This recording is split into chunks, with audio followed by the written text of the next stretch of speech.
कहने का मतलब यह है किसी भी जंग में हिंदुस्तान की फौज के पास इतनी ताकत नहीं रही कि वो पाकिस्तान की फौज को पूरी तरह जो है हरा दे। पाकिस्तान एयरफोर्स ने भी अटैक किया, उन्होंने खुलेआम दिन में किया और सैनिक ठिकानों पे किया हिंदुस्तान में। हिंदुस्तान की एयरफोर्स ने कबूला कि जो पाकिस्तान एयरफोर्स ने किया है वो जंग का ऐलान है, एक्ट ऑफ वॉर, पर हमने कुछ नहीं किया। ये बात फिर पाकिस्तान ने नोट करी, चीन ने नोट करी कि लड़ाई का जज्बा नहीं दिखा। हमने पाकिस्तान के डीजीएमओ को यह बता दिया कि हम लड़ाई आगे नहीं करना चाहते, द विल टू फाइट हमने फिर वहां बता दी। उन्होंने कहा जैसे बालाकोट में था कि नहीं ये तो आपने किया है, हमें भी जवाब करना है, तो उन्होंने जवाब दिया कि एयरफोर्स आपने 2 बार इस्तेमाल करी। एयरफोर्स की जो खामियां हैं, ऑपरेशनल खामियां, वो पाकिस्तान एयरफोर्स को भी समझ में आ गई और प्लाफ को भी, पीएलए एयरफोर्स को भी समझ में आ गई। तो आपका नुकसान हुआ है, फायदा नहीं हुआ है, कोई क्यूमुलेटिव डिटरेंस नहीं हुआ है। अगली बात देखिए, अब आर्मी चीफ ने कहा कि हम संयम का इस्तेमाल नहीं करेंगे अगली बार पाकिस्तान के खिलाफ। पहली बार क्या हुआ था, दुनिया ने देखा, आपकी लड़ाई देखा दुनिया ने, आपने देखा पाकिस्तान के साथ नहीं हुई। पाकिस्तान के साथ चीन खड़ा था। चीन बार बार बोल चुका है कि हम पाकिस्तान की अखंडता को नहीं टूटने देंगे। तो ये आपकी बात कहना कि वो इतिहास और भूगोल भूल जाएं, ऐसा कुछ नहीं होने वाला। चीन बहुत बड़ी ताकत है। मतलब यह है ओवरऑल कि आज भी जो काबिलियत है हिंदुस्तान की फौज की, और ऑपरेशन सिंदूर को ही ले लीजिए, ये नहीं है कि जो हमने सोचा है, ये देखिएगा कि जो दुनिया को लगा कि उसका नतीजा क्या है। तो दुनिया को एक अलग चीज दिखी है ऑपरेशन सिंदूर में। और जैसे मैंने बताया, चीन खड़ा है पाकिस्तान के साथ, उसको शिकस्त देना जो है बहुत मुश्किल है। आज मैं बात करूंगा एक बहुत खतरनाक बयान की पाकिस्तान के लिए जो इंडियन आर्मी चीफ ने दिया है। आर्मी चीफ फॉरवर्ड एरिया में ट्रूप से बातचीत कर रहे थे, टेलीविजन टीम्स वहां पे थी, तब उन्होंने बयान दिया। तो जो बोला वो पूरी दुनिया ने सुना। आर्मी चीफ ने यह बोला, अगर पाकिस्तान अपनी स्टेट स्पॉन्सर्ड टेररिज्म या प्रॉक्सी वॉर को बंद नहीं करेगा तो अगली बार हिंदुस्तान की फौज संयम का इस्तेमाल नहीं करेगी, जो कि उसने सिंदूर 1.0 में किया, और पाकिस्तान को अपना इतिहास और भूगोल के बारे में सोचना पड़ जाएगा। बहुत बड़ी बात कह दी। बड़ी बात इसलिए है क्योंकि जब इंडियन आर्मी चीफ ऐसी कोई बात बोल देता है या कोई भी बात बोल देता है, ये मान के चला जाता है कि उनको अपनी सैन्य शक्ति, दुश्मन की सैन्य शक्ति, सब कुछ उनको समझ में आती है, तो उनकी बात को बहुत ध्यान से और अहमियत दी जाती है। तो उन्होंने ये बात बोल दी। तो मैं सोच में पड़ गया कि क्या कभी किसी आर्मी चीफ ने इस तरीके की बयान दिया है। तो मैं सोच रहा था, पहली बार मैंने आर्मी चीफ को देखा था आमने सामने, वो था 1978 में। आर्मी चीफ थे जनरल ओपी मल्होत्रा, टांगा वैली, जो कि अरुणाचल प्रदेश में है। तो वहां पर वो आए थे हमारी डिवीजन में। आर्मी चीफ ने बातचीत करी ट्रूप्स के साथ, उसके बाद ऑफिसर्स से बात करी। तो वो होता क्या है, जब आर्मी चीफ आते हैं तो 2 बातें होती है। एक तो हौसला अफजाई होती है, और दूसरा ये होता है कि आपके पास क्या कमी पेशी है, कैसे आप लड़ाई को और बेहतर करें, ट्रेनिंग अपनी बेहतर करें, ये बातें होती हैं। कोई टेलीविजन कैमरा नहीं होते। और उसके बाद मैंने बहुत सारे आर्मी चीफ सुने, देखे, मिला हूं, कभी किसी ने इस तरीके का खुलकर टेलीविजन पे ऐसा कोई बयान दिया नहीं।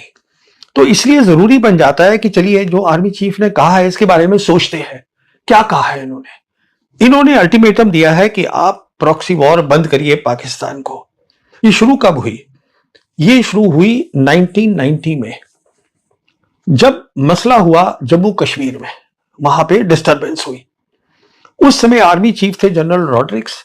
उन्होंने बहुत सारी फौज को हिंदुस्तान की जम्मू कश्मीर में डाल दिया, और पाकिस्तान की जो फौज थी वहां से रिएक्शन हुआ। अब यहां पे 2 बातें बोलना चाहूंगा पहले आगे चलने से। पहली बात तो ये बोलना चाहूंगा कि जब हम बात करते हैं मिलिट्री डिटरेंस की, जिसको हिंदी में बोलते हैं सैन्य निवारण, मतलब ये वो चीज है डिटरेंस जिससे कि जो आपका दुश्मन, जो आपका, उसको लगे कि मैं ये पंगा ना लूं तो अच्छा है, मैं ये प्रॉक्सी वॉर ना करूं तो मेरे लिए बेहतर है, क्योंकि लड़ाई बढ़ सकती है और क्या नतीजा होगा ये कोई जानता नहीं है, और मेरा भी काफी नुकसान हो सकता है। तो उसको डिटरेंस बोलते हैं।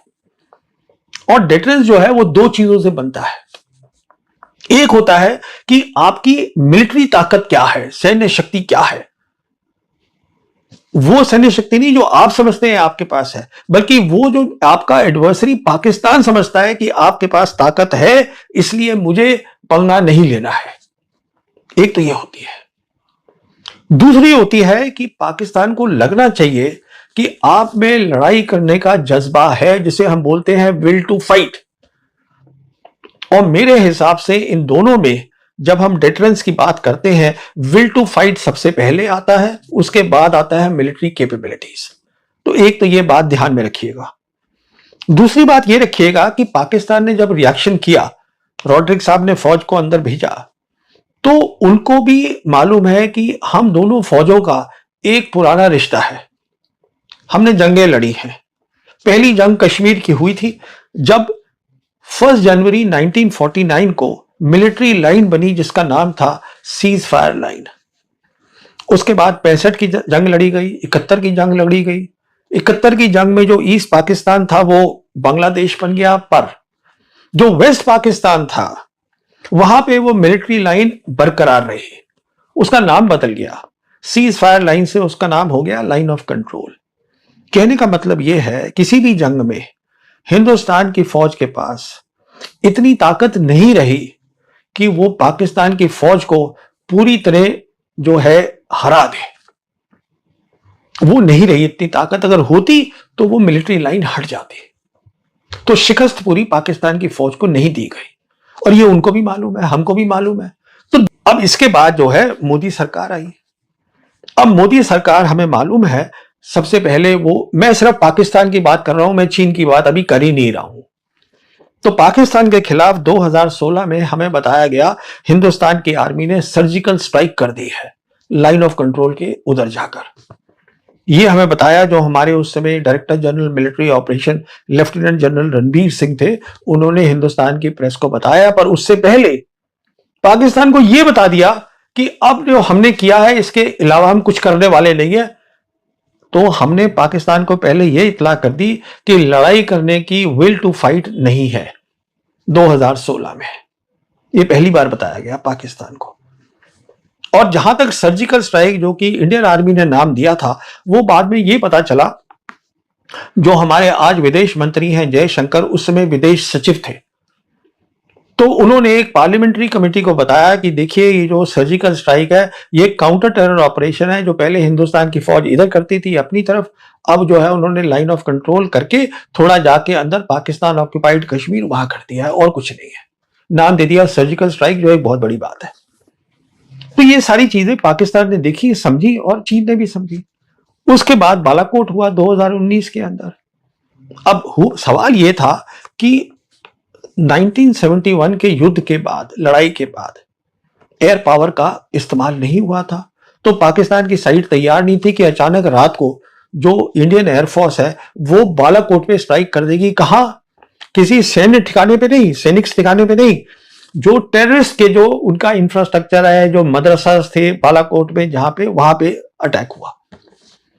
अगले दिन सुबह पाकिस्तान एयरफोर्स ने भी अटैक किया। उन्होंने खुलेआम दिन में किया और सैनिक ठिकानों पे किया हिंदुस्तान में। जो हिंदुस्तान की एयरफोर्स ने कबूला कि जो पाकिस्तान एयरफोर्स ने किया है वो जंग का ऐलान है, एक्ट ऑफ वॉर, पर हमने कुछ नहीं किया। ये बात फिर पाकिस्तान ने नोट करी, चीन ने नोट करी कि लड़ाई का जज्बा नहीं दिखा दूसरी बार भी। अब आइए सिंदूर पर। सिंदूर जब हुआ तो उसमें भी जो अटैक किया, टोटल जो है बताया गया कि 9 टेररिस्ट इंफ्रास्ट्रक्चर पे अटैक हुआ, टेररिस्ट फिर से, जिसमें 2 के ऊपर एयरफोर्स यूज हुई और 7 के ऊपर इंडियन आर्मी यूज हुई। और आधे घंटे के अंदर अंदर ये करने के बाद हमने पाकिस्तान के डीजीएमओ को यह बता दिया कि हम लड़ाई आगे नहीं करना चाहते। द विल टू फाइट हमने फिर वहां बता दी। उन्होंने कहा जैसे बालाकोट में था कि नहीं ये तो आपने किया है, हमें भी जवाब करना है, तो उन्होंने जवाब दिया। उसके बाद देखिए क्या हुआ। 8 तारीख को अगले दिन एक खबर आई, हमारी जो अपनी एम्बेसी है उन्होंने प्रेस रिलीज दी वॉशिंगटन में कि जो हमारे एनएसए हैं डोवल साहब, उनकी बात मार्को रूबियो से हुई है, उनका काउंटर पार्ट जो है अमेरिका के अंदर, और डोवल साहब ने मार्को रूबियो को पूरा यहां का ब्यौरा दिया कि यहां क्या हो रहा है। देने की जरूरत क्या थी, पर दिया। अच्छा, उसके बाद अमेरिकन जो थे वो बातचीत करने लगे हिंदुस्तान पाकिस्तान दोनों के साथ कि साहब आप ये रफा दफा करिए, बंद करिए। फिर पता चला कि 10 मई को प्रेसिडेंट ट्रंप का सबसे पहले सोशल मीडिया पर मैसेज आया कि दोनों साइड तैयार हो गए हैं सीज फायर के लिए, परमानेंट सीज फायर के लिए हमारे हस्तक्षेप से। उसने ये बोला कि मैंने करवाया है ये। और उसके फौरन बाद मार्को रूबियो का मैसेज आया सोशल मीडिया पे कि दोनों साइड तैयार हो गए हैं सीज फायर के लिए, और दोनों साइड ये भी तैयार हो गए हैं कि हम किसी न्यूट्रल जगह पे बैठकर कहीं पर कंट्री में जहां भी हम बातचीत करके अपने मसलों को बातचीत करेंगे। उसके बाद फिर हमें पता चला पाकिस्तान की साइड से कि सीज फायर के लिए वो तैयार है। और सबसे आखिर में इंडियन साइड ने ये कहा कि पाकिस्तान के जो डीजीएमओ है उन्होंने दरख्वास्त करी, उन्होंने रिक्वेस्ट करी इंडियन साइड को कि हम सीज फायर चाहते हैं। तो हमने फिर ऐलान किया। सवाल ये उठता है कि अगर ये वाकई उनके डीजीएमओ ने किया है, जो किया होगा, तो प्रेसिडेंट ट्रंप को कैसे पता चल गया कि ये सीज फायर होने वाला है? पर चलिए वो बात नहीं है। बात यह है कि एक बार फिर से ये बताया गया टेररिस्ट इंफ्रास्ट्रक्चर पे अटैक हुआ, हर बार वहीं हो रहा है, सैन्य शक्ति पे नहीं, पाकिस्तान की। और साथ में जो सबसे मैंने बताया इंपॉर्टेंट बात, विल टू फाइट, वो नहीं आ रही, दिखाई जा रही। अब इसको भी एक्सप्लेन कर रहे हैं ये लेफ्टिनेंट जनरल राजेश पंत हैं, जिन्होंने कई साल नौकरी करी है प्राइम मिनिस्टर के दफ्तर में। वो इसको बोल रहे हैं ये क्यूमुलेटिव डेटरेंस है। इसका मतलब यह है कि आप बार बार करते रहिए कि आपने सर्जिकल स्ट्राइक करी, बालाकोट करी, तो इससे डेटरेंस जो है, वो दुश्मन जो है वो डेटर होता जा रहा है। अरे बाबा, ऐसे नहीं होता है। हर बार जो चीज है वो बढ़ी है, कम नहीं हुई है, ये आप देखिएगा। और हर बार क्या हुआ है, जो आपकी एयरफोर्स आपने 2 बार इस्तेमाल करी, एयरफोर्स की जो खामियां हैं, ऑपरेशनल खामियां, वो पाकिस्तान एयरफोर्स को भी समझ में आ गई और प्लाफ को भी, पीएलए एयरफोर्स को भी समझ में आ गई। तो आपका नुकसान हुआ है, फायदा नहीं हुआ है, कोई क्यूमुलेटिव डेटरेंस नहीं हुआ है। अगली बात देखिए, अब आर्मी चीफ ने कहा कि हम संयम का इस्तेमाल नहीं करेंगे अगली बार पाकिस्तान के खिलाफ। पहली बार क्या हुआ था, दुनिया ने देखा, आपकी लड़ाई देखा दुनिया ने, आपने देखा पाकिस्तान के साथ नहीं हुई। पाकिस्तान के साथ चीन खड़ा था। चीन बार बार बोल चुका है कि हम पाकिस्तान की अखंडता को नहीं टूटने देंगे। तो ये आपकी बात कहना कि वो इतिहास और भूगोल भूल जाएं, ऐसा कुछ नहीं होने वाला। चीन बहुत बड़ी ताकत है। अब मैं इसमें और ज्यादा नहीं जाऊंगा, इतना ही कहना काफी है कि अगर चीन बार बार बोल रहा है तो पाकिस्तान और चीन की जब एक साथ खड़े होंगे तो हम कुछ खास नहीं कर पाएंगे, और ये असलियत है। अगली बात देखिए, अगर देखा जाए तो लड़ाई हिंदुस्तान पाकिस्तान की जो पूरी, जिसे हम वॉर बोलते हैं, वो सन 71 में ही हुई थी। कारगिल कोई लड़ाई नहीं थी, वो कॉन्फ्लिक्ट था, पर वो अलग कहानी है, मैं उसमें नहीं जा रहा। तो जो 71 की लड़ाई हुई थी, जिसमें हमने रिजल्ट दिखाया हिंदुस्तान ने, उस लड़ाई में प्रधानमंत्री ने army chief general Manik Shaw को बोला कि ये मसला है, इसको आप मिलिट्री तरीके से हल करिएगा। उन्होंने कहा मैडम मुझे 6 महीने दे दीजिए तैयारी के लिए। प्राइम मिनिस्टर इंदिरा गांधी ने कहा ठीक है, आप 6 महीने ले लीजिए। प्राइम मिनिस्टर इंदिरा गांधी ने यह नहीं पूछा उनसे कि जो है आपका जो ऑपरेशनल प्लान है उसका नाम क्या है। प्राइम मिनिस्टर इंदिरा गांधी ने यह नहीं कहा कि मैं रखूंगी उसका नाम, जो आपका ऑपरेशनल प्लान है। उनको एक पॉलिटिकल ऑब्जेक्टिव दे दिया गया, उससे उन्होंने अपने मिलिट्री एम्स बनाए और उन्होंने उसको जो है मुकम्मल किया। इस तरीके से लड़ाई होती है, और उस लड़ाई में भी होल ऑफ नेशन इन्वॉल्व था, ये आर्मी नहीं इन्वॉल्व थी। अब देखिए हमारे यहां क्या हुआ, ये जो हमारे आर्मी चीफ हैं, जो उन्होंने बात करी फॉरवर्ड एरिया में 3 अक्टूबर को, वहां ये भी बताया कि ये जो प्लान था, इस ऑपरेशन सिंदूर, जो ट्राई सर्विस प्लान था, इसका नाम जो है वो प्रधानमंत्री ने खुद दिया है। अगर प्रधानमंत्री नाम दे रहे हैं ऑपरेशनल प्लान का, ऑपरेशन का जो है उसको नाम दे रहे हैं, प्लान का नहीं, ऑपरेशन को नाम दे रहे हैं, इसका मतलब उनकी ऑपरेशन में इन्वॉल्वमेंट भी है। बहुत सीधी सी बात है। और वो हमने देखा था बालाकोट में भी थी, प्रधानमंत्री ने खुद बताया कि अगर क्लाउड्स हो तो उससे फायदा होता है, तो इन्वॉल्वमेंट है। तो कहने का मतलब यह है कि अगर प्राइम मिनिस्टर की इन्वॉल्वमेंट है इसमें, तो फिर आर्मी चीफ जो है वो क्या बोलते हैं उसकी कोई खास अहमियत है नहीं। कितना वो कंट्रोल कर पाते हैं, कितना उनका कंट्रोल है ऑपरेशन पर या तीनों सर्विस का है, तो वो कम हो जाता है, क्योंकि प्राइम मिनिस्टर उसको डायरेक्टली कंट्रोल कर रहे हैं। कहने का मतलब ये है ओवरऑल कि आज भी जो काबिलियत है हिंदुस्तान की फौज की, और ऑपरेशन सिंदूर को ही ले लीजिए, ये नहीं है कि जो हमने सोचा है, ये देखिएगा कि जो दुनिया को लगा कि उसका नतीजा क्या है। तो दुनिया को एक अलग चीज दिखी है ऑपरेशन सिंदूर में। और जैसे मैंने बताया, चीन खड़ा है पाकिस्तान के साथ, उसको शिकस्त देना जो है बहुत मुश्किल है। दूसरी बात यह है कि हमें जब तक हम विल टू फाइट नहीं दिखाएंगे, जज्बा कि हम लड़ेंगे, तो वो दूसरी साइड जो है वो प्रॉक्सी वॉर खत्म नहीं करेगी। और तीसरी बात जो सबसे बड़ी बात है, मैं इस नतीजे में पहुंचा जब मैंने पूरी बात को सोचा कि जो आर्मी चीफ्स पहले जो अहमियत दी जाती थी उनकी बात की, अब शायद इतनी उनकी बात को अहमियत देने की जरूरत ही नहीं रही। दोस्तों, आज की हकीकत आपके सामने है। परवीन सुहानी ने खुद कहा है कि भारत की फ़ौज पाकिस्तान की फ़ौज के सामने पूरी तरह कमज़ोर है।